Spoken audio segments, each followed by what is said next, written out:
Episode 32. Deathbed Testimonies of a Falun Dafa practitioner whose organ was harvested alive in 2019. 各位观众大家好， Welcome to the 欢迎大家来到 Ironclad Irrefutable 铁证 Evidence 如山 Seminar 系列 Series. 讲 I am Zhiyuan Wang. And also, please don't forget to give the thumbs up, subscribe to, and share this program. This is a critical issue related to the well-being and security of each individual, every community, and the entire society. Thank you very much for your attention and support. Today's topic: Deathbed Testimonies of a Falun Dafa practitioner whose organ was harvested alive in 2019. In December 2020, World Organization to Investigate the Persecution of Falun Gong, WOIPFG, received a report of a live organ harvesting case by a doctor working at a hospital involved in live organ harvesting. One day, she was in charge of cleaning up the operating tables and disposing of the dead bodies after the surgeries, and she encountered a shocking scene. One of the people who had been live organ harvested was still alive. And before she passed away, she described her horrific experiences of being persecuted and having her organs removed alive.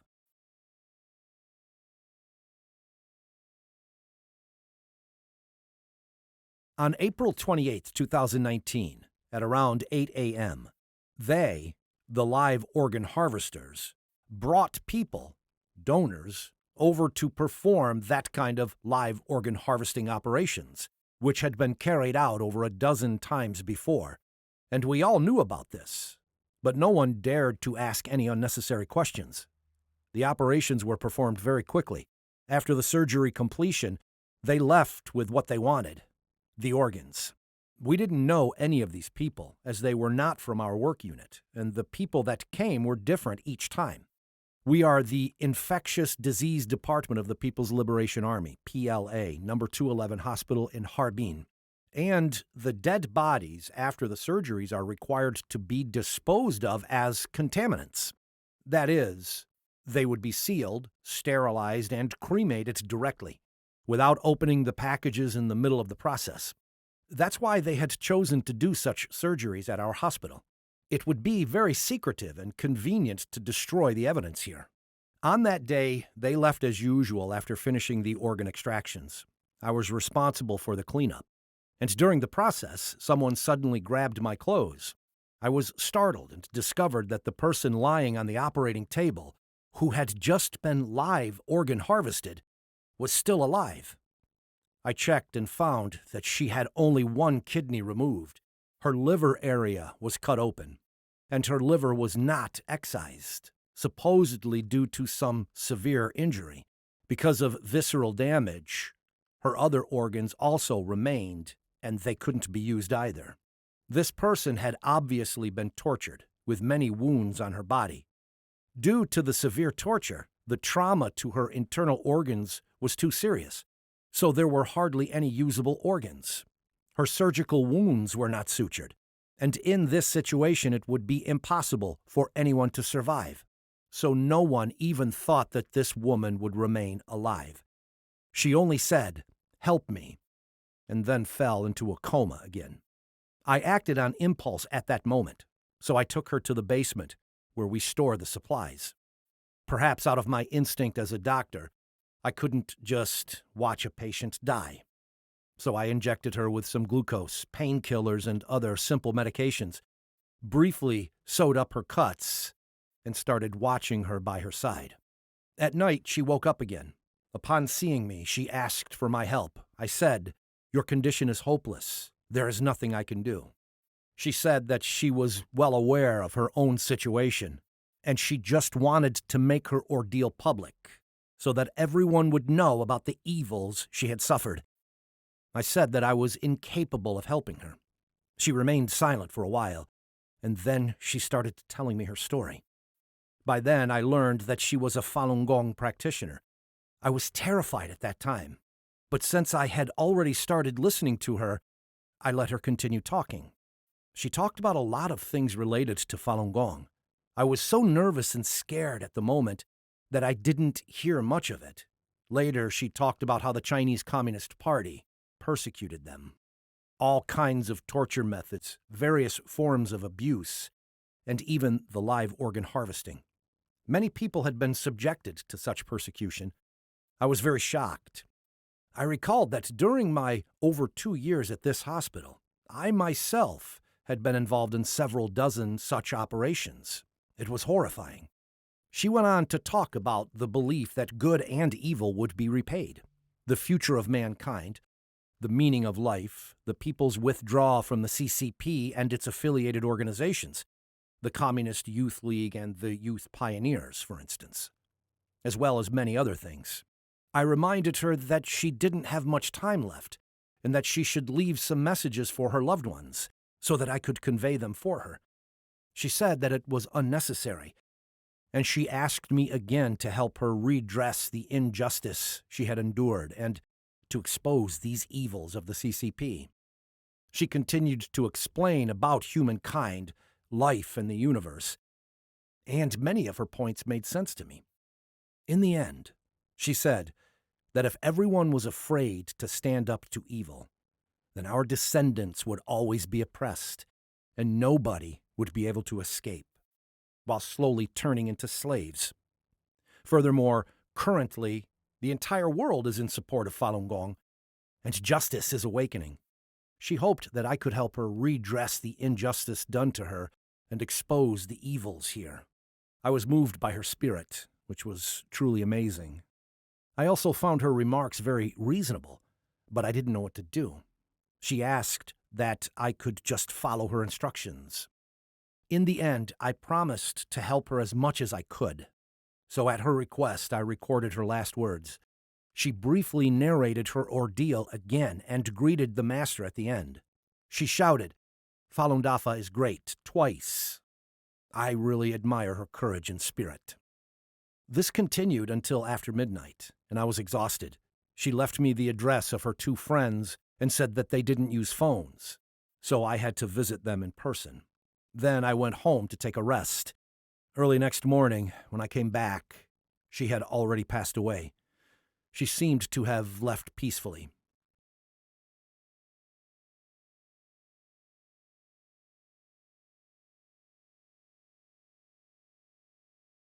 By the time you watch this video, I will definitely no longer be alive.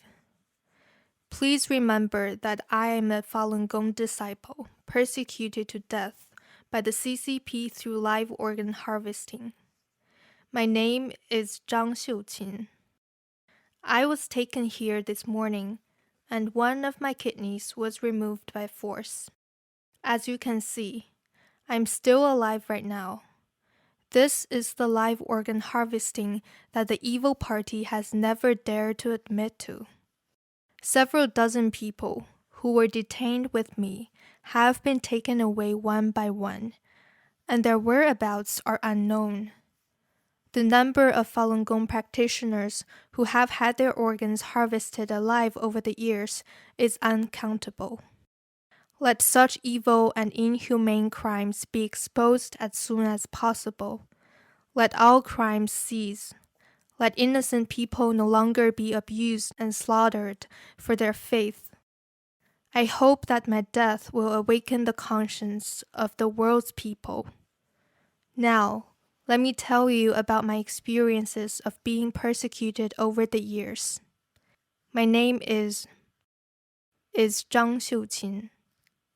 I'm 46 years old this year. I'm originally from Laizhou, Shandong Province. In 1997, I came to Harbin City for work. Later, my work unit closed down. I was laid off. So I went to find work everywhere. I became a Falun Gong disciple in 1998. In July 1999, I went to the provincial government with my coordinator to peacefully petition, and we were later taken to Dongli Stadium. In the afternoon, several practitioners and I had a discussion and agreed that we shouldn't stay there. So we came out of the stadium through a small gate and went to a fellow practitioner's home to exchange ideas. and the practitioner said we should go to Beijing to petition. Like the practitioners participating in the petition on Tiananmen Square, on April 25, 1999, the next day, we, the three of us, went to Beijing by train. Another two practitioners said that they couldn't leave as they had some family affairs to take care of, so they didn't come out. When we arrived in Beijing, we went straight to Tiananmen Square, which was full of our fellow practitioners from all across China at the time. We were exchanging ideas with one another. We didn't know what to do, so after over a dozen days, I felt that it was a bit of a waste of time. So I went back home by myself. After I returned, I was approached by the local police station, which demanded that I write a guarantee letter to quit practicing Falun Gong. Otherwise, I would be detained. I refused to do so. Later, the local neighborhood committee and my family members were all trying to persuade me every day to give up my cultivation practice. In 2003, I was kidnapped by the Daraofeng police station when I was out with my fellow practitioners distributing truth clarification materials, and I later performed forced labor for 2 years. After I got out, since the police station and the National Security Bureau kept harassing me, my husband divorced me, and I became homeless, as I didn't return home. At the end of 2012, I was kidnapped again at the truth clarification material production site. I was detained in the Harbin Second Detention Center, a place commonly known as Yazijuan, meaning duck pen. I was brutally persecuted at the Yazijuan Detention Center. I was retaliated against by the authorities, and one of my kidneys was injured by baojias, i.e., criminal inmates that are assigned by the police guards to monitor and persecute Falun Gong practitioners, beatings. So they could extract only one kidney this time. My heart and liver were found to be unqualified by physical examinations, so they were not extracted. Therefore, luckily, I didn't die immediately. This time, I was illegally sentenced to 3.5 years in prison. At the end of 2018, I was kidnapped again. This time, after spending a month in the detention center, I was picked up by several policemen. At that time, they told the detention center personnel that I would be released on bail. However, instead of releasing me, they took me to a hospital for a full medical checkup.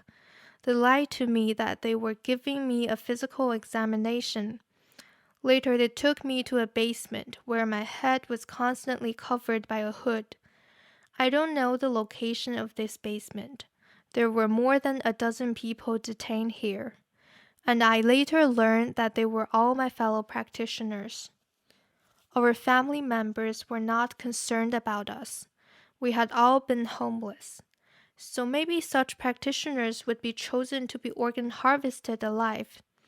During our detention here, we suffered all kinds of abuse and torture, since it was impossible for us to get out alive. These guards abused us with impunity as long as our organs were not damaged. They perpetrated all kinds of abuse and used various kinds of perverted methods, including sexual abuse wherever and whenever possible. Often some people were taken away and they would never come back. And after a few days, new fellow practitioners would be brought in. There were several dozen people coming in and out, and today it was my turn.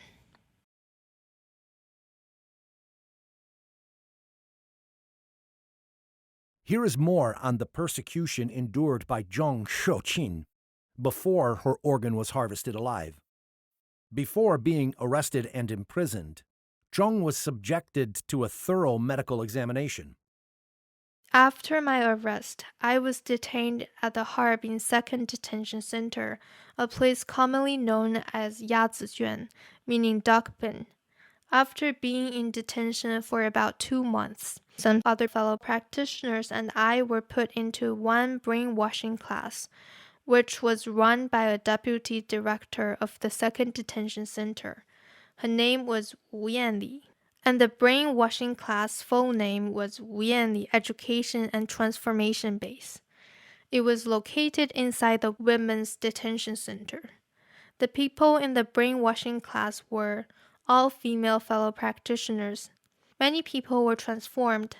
Because of her transformation performance, Wu Yanli even received an award for rendering a meritorious service. About 1 month later, I was taken away by several policemen. They took me to a hospital for a comprehensive medical examination, supposedly as part of the procedures to grant me bail. At that time, I was convinced by them, so I was relatively cooperative throughout the process. After the physical examination was completed, they did give me a notice of bail, and I signed it. Then the policemen took me out of the detention center. However, they did not give me freedom. The CCP pretended to grant Zhong bail, but instead actually transferred her to another detention place to wait for live organ harvesting. I was hooded and taken into a hotel-like room, where 13 people from all over the province were being held. It was a provincial transformation base, and Yang Bo from the Provincial Public Security Department was personally in charge of it. One night, I was suddenly taken away with several other people, all wearing hoods. I only knew roughly that several people were taken away together. This time, I was taken to a basement, which I later learned was a secret detention place of the evil Communist Party to hold those of us who were about to be organ harvested alive. The CCP used extremely shameless methods to sexually abuse Falun Gong practitioners who were about to have their organs harvested alive. We suffered from all kinds of inhuman torture here. They were using all kinds of perverted methods to persecute us. These board guards were doing it for fun because in their opinion we were already dead, and nothing would go wrong no matter how we were abused. There was a high detainee turnover here, as there were often people coming in and being taken away. According to my observation, the fellow practitioners here were relatively young, probably because older organs were not valuable. There were both male and female practitioners, and they were from all over the province. We were all held in solitary confinement, and contact between one another was forbidden. I was held here for several months. I'm not sure exactly how long it was. It was a basement where we couldn't see sunlight, and I didn't know the dates or times. During this period, there were several things that I remember very well. First, although we were all dying, they wouldn't even give us a break before our death. They were still coming up with various ways to torture, abuse, and utilize us. All kinds of torture, including sexual abuse, were perpetrated on us whenever and wherever possible. There was also an important incident.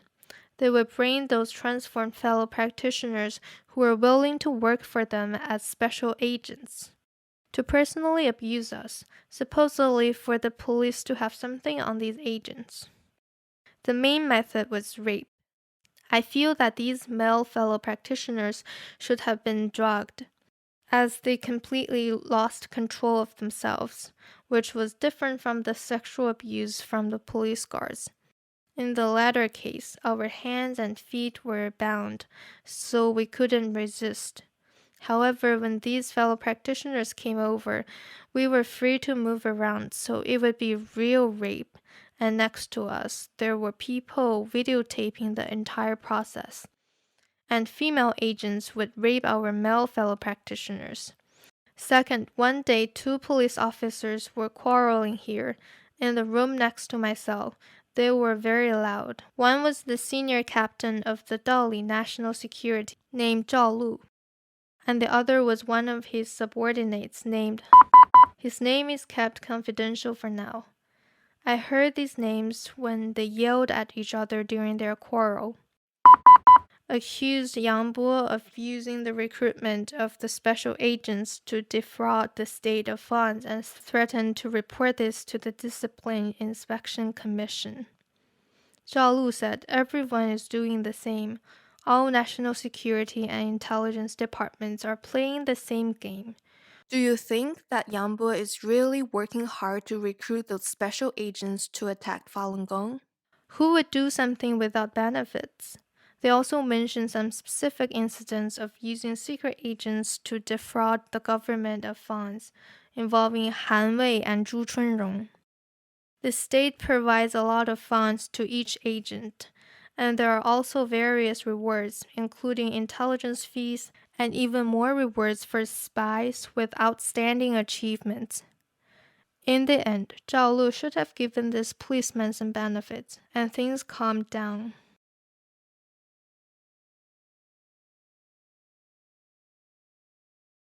The PLA No. 211 Hospital, renamed the PLA Integrated Logistic Support and Security Forces No. 962 Hospital in 2015, located in Harbin City, Heilongjiang Province, is the central hospital of the CCP's Shenyang military region. According to Baidu Baike, the hospital is a large, comprehensive modern hospital with more than 800 beds, 40 departments, and over 200 senior technical staff, and over 400 mid-level technical staff. It is one of the first Class A tertiary hospitals in the military and Heilongjiang Province, as well as the teaching hospital for the 3rd Military Medical University, the 4th Military Medical University, Harbin Medical University, Jiangmusi Medical College, Jilin Medical College, and other local colleges and military universities. Heilongjiang Province is one of the provinces where Falun Gong practitioners are the most severely persecuted.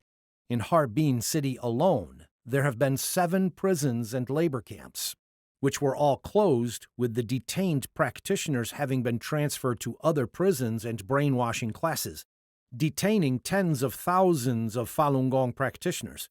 They included Harbin Wanjia Labor Camp, Harbin Chenglinzi Labor Camp, Harbin Women's Drug Rehabilitation Labor Camp, Heilongjiang Provincial Women's Labor Camp, Harbin Women's Prison, Harbin No. 3 Prison, and Harbin City Liming Prison.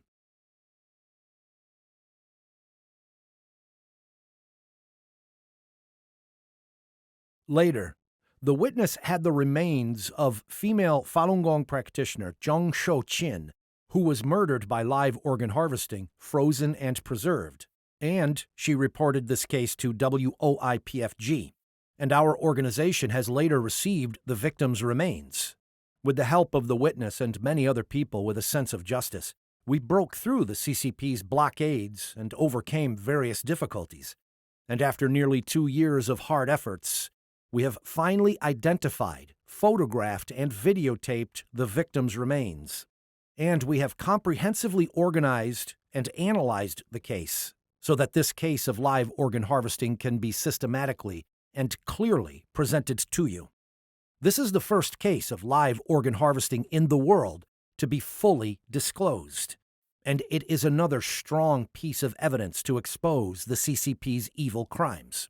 On the other hand, the case presents the great compassion, forbearance, and courage shown by Falun Dafa disciples during the CCP's horrifying persecution with live organ harvesting. This would really shake the entire universe and touch all sentient beings. This female Falun Dafa disciple was subjected to long-term abuse by various torture methods, humiliation, and rape, and she eventually had one of her kidneys excised alive after extreme, severe torture. Her other major internal organs were also cut open, but were not extracted due to severe damage, which rendered them unqualified for organ transplantation, and her surgical wounds were just left open. In addition, most likely all of these were carried out without anesthetics. It is unimaginable how she could have endured such immense pain, and the cruelty of the CCP's persecution methods cannot be described in any human language. However, under such circumstances, in the last moments of her life, while this Falun Dafa disciple was suffering from indescribable physical and psychological pain, she was still telling another person the truth and the wonderfulness of truthfulness, compassion, forbearance, persuading the individual to always remain kind and expose the evil. At the end of her life, she was thinking about the safety of others and the future of humanity, and she didn't even leave a single word for herself or to her family. What great fortitude, compassion, and courage it must have taken to undergo the entire process.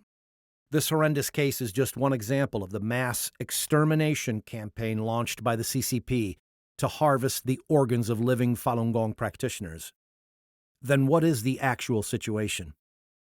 Based on over 1 decade of systematic investigation, WOIPFG has confirmed that this is a nationwide extermination campaign led by the CCP through the use of the entire state apparatus, and it is an unprecedented genocidal massacre that has lasted for 24 years since the end of 1999. How horrifying is the actual situation? This is a destructive persecution of the moral baseline of humanity, a state crime of genocide led by the CCP, a crime against humanity. Appeal. In the end, please note that this is a worldwide, unrestricted war without gunpowder. The CCP's crime of live organ harvesting from Falun Gong practitioners not only continues, but has also spread throughout society. For example, in 2013, a 6-year-old child, Little Binbin, in Shanxi, went missing. 2 days later, he was found with his eyes gouged out for his cornea. Dozens of university students in Wuhan disappeared for no reason in recent years, and countless children and women go missing every year. Live organ harvesting has become a threat to everyone. What's even more frightening is that the CCP is making people turn a blind eye to this through various brainwashing tactics, such as coercion and bribery. It's actually harvesting human souls alive. It attempts to destroy the moral conscience of mankind and to fundamentally lead humanity to destruction. Faced with the cruel fact of the CCP's long-term mass live organ harvesting, even after it was exposed in the international community many years ago, and the crime is still going on and rampant, I often feel infinite anxiety and sadness, and often wake up in my sleep. Perhaps as we're talking, many kind and innocent people are being put onto operating tables for their organs. And many people have been kept in dark prisons for many years, facing the danger of having their hearts, livers, or kidneys extracted by indescribable crucial means at any time. How urgently they need rescue from the outside world. How painful for their parents, brothers, and sisters to miss their loved ones for years. Live organ harvesting is an unprecedented form of evil that's never existed on this planet before. We cannot heartlessly ignore the fact that the CCP is abusing and murdering people.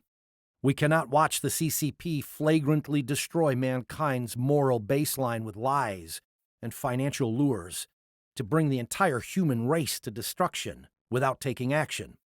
Please tell your family members, relatives, friends, neighbors, co-workers, and anybody else in your social circle the truth of the CCP's mass organ harvesting from living Falun Gong practitioners.